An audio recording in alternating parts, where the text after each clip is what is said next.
مستني من البرشلوني يطلع يقول لي ريال مدريد انظلم؟ يا معلم انت حرامي.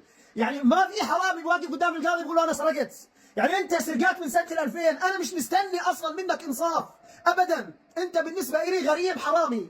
ريال مدريد بالمباراه هاي اذا نادي برشلونه وجماهيره حراميه، فيك تروح تراجع لكتاب التاريخ صفحة رقم 5 وتشوف انه معلم كانت الحرمنة والسرقة من نادي ريال مدريد من ايام ما كانت السنيورة لزقة جروح.